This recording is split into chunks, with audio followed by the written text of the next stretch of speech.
Good morning! So for today's video mga mi, Lily of the Valley, fillers naman ang gagawin natin. So kumuha lang kayo ng 6 na piraso na white and isang yellow and isang green. So yung white, cut nyo lang siya in half. Tapos, tupiin nyo din siya in half.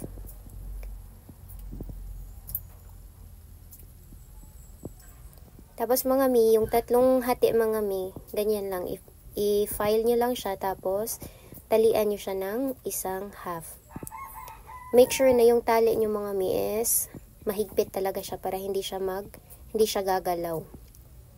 And gawin nyo lang siyang petals mga mi, parang gumagawa tayo ng petals ng ating daisy. Twist nyo lang siya ng ganyan. Tapos bend natin siya pa loob. Ganyan, yung nasa video.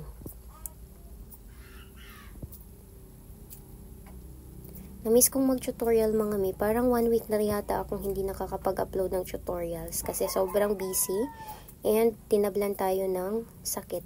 So ngayon lang ako naging okay. So balik tayo sa dating paggawa ng tutorials. So balik tayo dito sa ating ginagawa mga mi. Ibuka natin ng konti yung petals mga mi, tapos i-pinch natin yung dulo. Tapos arrange muna natin siya para maganda talaga siya tingnan. And i-bend natin siya palabas yung pinakadulo ng ating petals mga mi. So ganyan na yung forma niya. Tapos yung mga dulo ng petals is susunugin din natin yan siya ng konti. So sa mga nagtatanong kung saan ko nabili tong alcohol lamp na ginamit ko, ilalagay ko na lang sa comment section yung link ng shop nila sa Orange app. So, ganyan lang siya. Sunugin nyo lang siya ng konti para maging matulis lang. Tapos, yung excess is, balutan natin siya ng floral tape. Tapos, yung yellow mga mi is, i-cut nyo siya to 4 pieces. So, sa video na to mga mi, 3 Lily of the Valley lang ang ginawa ko. Pero, depende na din sa inyo mga mi kung ilang flowers nga ba ang gusto nyong ilagay sa isang stem.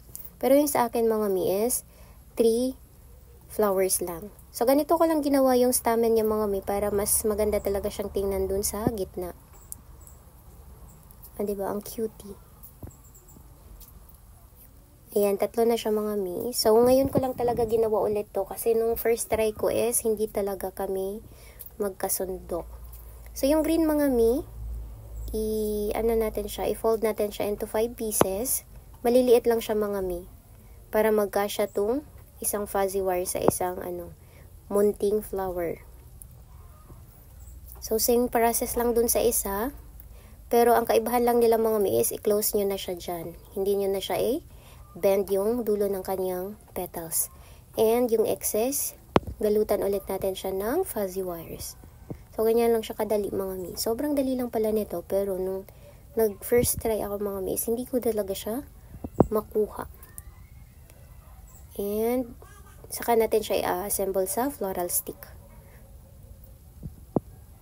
Diba sobrang dali lang mga mi, tapos sobrang ganda nitong ilagay sa bouquet. Ganyan, isa-isa na natin siya i-assemble.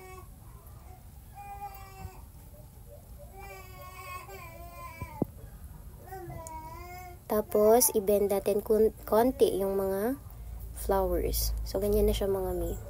Mas maganda to pag maraming flowers. So, here's the final result mga mi. Sana nagustuhan niyo yung video na to. Thank you for watching. See you sa next video. Bye-bye!